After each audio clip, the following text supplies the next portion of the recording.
नमस्कार, हरे कृष्णा। हिंदू धर्म में एकादशी व्रत को व्रतों का राजा कहा जाता है और जब बात विजया एकादशी की हो तो इसका महत्व और भी अधिक बढ़ जाता है। जैसा कि नाम से ही पता चलता है कि ये एकादशी विजय प्रदान करने वाली मानी जाती है। विजया एकादशी का व्रत हर साल फाल्गुन मास की कृष्ण पक्ष की एकादशी तिथि को रखा जाता है।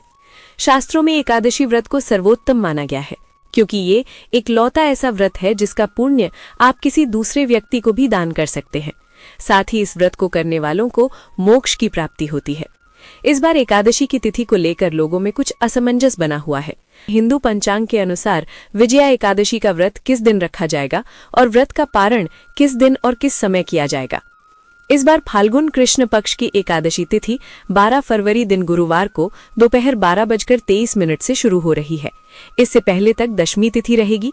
एकादशी तिथि का समापन 13 फरवरी दिन शुक्रवार को दोपहर 2:26 पर होगा। इसके बाद से द्वादशी तिथि प्रारंभ होगी। जब भी एकादशी 2 दिन पड़े तो दूसरे दिन वाली एकादशी का उपवास रखना सबसे शुभ माना जाता है और एकादशी के दिन जब द्वादशी तिथि का भी संयोग हो रहा हो तब इसका महत्व और भी बढ़ जाता है। इसलिए इस बार विजया एकादशी का व्रत केवल 13 फरवरी दिन शुक्रवार को ही रहेगा। सभी गृहस्थ जन और इस्कॉन से जुड़े हुए लोग इसी दिन उपवास रखेंगे। दशमी तिथि के नियमों का पालन एक दिन पहले यानी गुरुवार को किया जाएगा। द्वादशी तिथि 13 फरवरी दिन शुक्रवार को दोपहर 2:27 से शुरू होगी। द्वादशी तिथि का समापन 14 फरवरी दिन शनिवार को शाम 4:01 तक होगा। इसके बाद में त्रयोदशी तिथि प्रारंभ होगी। इस बार विजया एकादशी के दिन ही कुंभ संक्रांति भी है।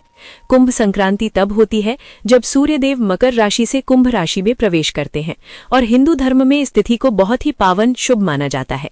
इस दिन पवित्र स्नान, दानों में भी तिल, गुड़ और वस्त्र का दान सर्वोत्तम होता है और इसके बाद सूर्यदेव की पूजा करने से मोक्ष, सुख, समृद्धि और शनिदेव की पूजा करने से शनि दोष से मुक्ति मिलती है और शनिदेव की कृपा प्राप्त होती है।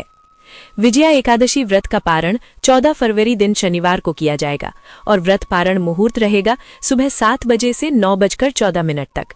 एकादशी व्रत रखने वाले भक्तों को एकादशी के दिन सुबह जल्दी उठकर स्नान करना चाहिए और साफ सुथरे वस्त्र धारण करने चाहिए। फिर घर के मंदिर में भगवान विष्णु की प्रतिमा या तस्वीर स्थापित करें। भगवान विष्णु को पीले पुष्प, तुलसी दल, धूप, दीप आदि अर्पित करें और ओम नमो भगवते वासुदेवाय मंत्र का जाप करें। श्री विष्णु सहस्त्र नाम और एकादशी व्रत कथा का पाठ अवश्य करें। दिन भर व्रत रखें और मन में किसी के प्रति द्वेष न रखें। फिर अगले दिन द्वादशी तिथि को विधि पूर्वक व्रत का पालन करना चाहिए, तभी एकादशी व्रत पूर्ण होता है।